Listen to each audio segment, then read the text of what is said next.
Okay, so while I'm a huge fan of setting goals, what you really need to focus on is not the goal, it's the behavior pattern to get there. Because when you focus on goal and then you think you can just rely on willpower to get you there, chances are you're going to fail.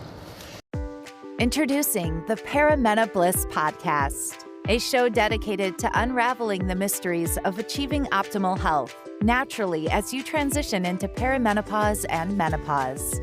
Get ready to join your host, Dr. Seth Yates, an experienced naturopathic doctor, acupuncturist, and kinesiologist, as he shares his wealth of knowledge acquired from over 40,000 patient visits and 15 years in working with perimenopausal females. Welcome to the Paramena Bliss Podcast. Hey, this is Doc Yates. Welcome to the Paramena Bliss Podcast, brought to you by perimenobliss.com. And today I want to discuss with you the reasons why willpower is not enough. Willpower will not cut it. Willpower not get you the results that you need, because the vast majority of the time, willpower is very short-lived. It comes, it goes, it's fleeting. And when you just put all, you think, I'm just going to power through this. That's great for the short term, but most big goals require long-term efforts. And for the vast majority of people, willpower is not going to cut it. This is the same reason that so many people start goals and they fail. So many people have resolutions, they fail. So many businesses are started every year and most of them fail. It's because you're going about it wrong. Willpower is what got you to the start, but that's not what's going to get you to the finish line. What you need to do, we're going to break this down, and I'll give you some examples. Number one is that instead of just relying on willpower, you need an organized plan, but don't focus on the end result. You have to go through what are the little steps that I need to do to get there. And then what is the order of those little steps I need to do to get there? And then just focus on the first few steps. They always say a journey of 1,000 miles starts with a single step. And if you're just trying to get to the end of the 1,000 miles without even thinking about the proper way to take that first step, you're not going to get too far. So you want to break it down. So let me give you an example. People, I had a client I was speaking with yesterday, and she's like, well, I don't have time to exercise at all. So I started going through her day with her. I'm like, well, first of all, what does exercise mean to you? Like having a workout, what does that entail? She's like, well, it means what I used to do, I would go to the gym, and then I would do an hour spin class, and then I would come home, and then I would basically, pass out and get ready for the next day. And she said, but the problem is now that I've got, kids to take care of, and an ailing mother I have to take care of. I don't have time for that. And that was the problem right there. It's like, in her mind, her goal of going to the gym meant that she had to go for 1 hour a day. So we had to break it down into the smaller steps. Okay, what is the goal of the gym? Exercise. We need to get exercise. Everyone needs to get exercise. All we did was just set up a 15-minute home workout that she could do during her lunch breaks. And you could accomplish a lot in 15 minutes, and it makes a huge difference in terms of your mindset, in terms of your overall health, because at that point you're accomplishing something. When you are trying to do something and you don't accomplish it and you're constantly reaching a plateau, how long do you think your willpower is going to last? When every time you go set out to do something, you fail. Not too long. If you have these little steps and these little goals that you can check off, you're going to be that much more successful. For instance, even this podcast, someone was always telling me, you need to do a podcast. You need to do a podcast. I'm like, there's no way I have time to do a podcast with like running a couple offices, kids sports, a few different businesses. There's no way I have time to do a podcast. Until I heard someone explain this. I was like, yeah, you're thinking about it all wrong.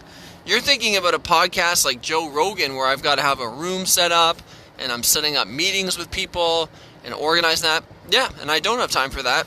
But I have time on my drive to work every day that I'm able to do it, which ties right into the second point. When you're building your plan, build these steps. Try to build them with existing steps. And I've talked about this before. It's called habit stacking. You need to take, when you're trying to incorporate something new, tie it in with something that you already do on a regular basis. I know that I've got a 15-minute drive to work every day where I was just staring out the window. Now, I can use that time, kind of just collect my thoughts. I don't need, and now for my podcast format, I don't do interviews, I don't do anything like that. I literally just go through client cases, things that I've learned, things that I've shared and documented with regards to perimenopause and my experience with that. And I'm just sharing my experiences. That's something that I was able to incorporate because I paired it with something I was already doing, a drive to work.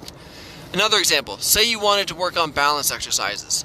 You're already brushing your teeth every day. Stand on one foot while you brush your teeth. Or if you want to remember to take a supplement and you need to take it twice a day and you're already brushing your teeth twice a day, put that supplement with a cup beside your toothbrush, so you're going to pair it with that. A lot of stuff you can tie to brushing your teeth. If you want to read and you want to get rid of the screen time at night, get a book and set it beside your bed now. Take these things that you're already doing. If you're driving to work and say one of your goals was that you wanted to learn another language, go pick up a CD, put it in your car, and pair that with your drive time. Do whatever you can to do multiple things at one time, especially when one of those things is already a routine that you don't need to think about at all. I wouldn't pair two new things together. That would be a bad idea, because when you're trying to do two things together, one of them you're not going to do so well. However, if you have something that is completely routine that you don't even have to think about, those are the things you want to look for. What are the things that you do in a regular day that you can add something else to that you've always wanted to do that you know will better yourself? Those are how you're going to habit stack. That is what you want to do. Say you always walk your dog. Now, instead of walking your dog, and you've always wanted to be better at jogging, you're going to walk your dog from one hydro post to the next, and then you're going to jog to the next hydro post. Then you're going to walk to the next one, then you're going to jog to the next one.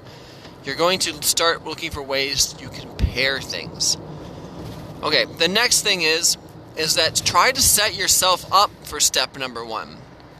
And knowing that if you can at least get started on step number 1, step number 2, number 3 will all come in. So let's say exercise. If you think step number 1 of exercise is being at the gym, you're wrong. That's probably step 4 along the way. Step number 1 is putting on your running shoes. So which means if you want to go to the gym in the morning, I would take your running shoes and I would set them beside your bed with your workout clothes. So the moment you wake up, you're putting those on. It doesn't make sense that you would put those clothes on and then not work out. Once you put them on, you're not just going to sit there and watch TV in your workout clothes. It forces you to take the next logical step. Then say you wanted to work out for an hour, just go downstairs and put the treadmill on for 2 minutes. Once you're on it, then you're like, oh, maybe now I want to do the next logical step. But look for what is the very first step and how can you tie something to that. Let's say you wanted to eat something healthy. And you wanted to increase your, let's say, vegetable consumption. What you would want to do is that you would take the vegetables that you want to eat, you'd have them pre-made in a Tupperware at the top of your lunchbox. So it's the first thing to make. Or even you take us back a step further, you would take your vegetables that you want to have, you put them right at the front door at the fridge, and even if you have to put the knife in the fridge so it's ready to cut, so it's the first thing when you open the fridge, it's like, this is already set up, all I need to do now is chop this up. Set those steps up. Tackle one thing at a time. If you're really having difficulty, tackle one thing at a time. Tackle the exercise first, or tackle the diet first, or tackle a new habit or skill, one at a time. When you try to do multiple things at a time, or even multiple portions of one skill at a time, chances are you're not going to do any of them. So I hope this would kind of help. People put a lot of stress on themselves and then they get very frustrated because they don't accomplish these big goals. But the thing is that you can't tackle the entire goal. You tackle segments of the goal, and then you take each win as you go. And instead of being frustrated from where you're not, then you can celebrate each win across the way so that you're constantly progressing. That's the reason so many educational programs are set up that way. They have these little tiny components. So it's like, oh, congratulations, you completed step 1 of 40, but guess what? You get your badge for that. That's how you want to set it up. That's how you want to set up your own goals in these little tiny segments so you're getting these constant badges that you can give yourself. I hope this was helpful. Sit down, think about one thing that you want to do, write it down, and write down these 3 things. What are the steps? What's the first step? And is there anything I can do that I can pair that first step with something I'm already doing on a regular basis? And just tackle that one first step, that one first pair. All right, I hope this was helpful. This is Doc Yates signing off.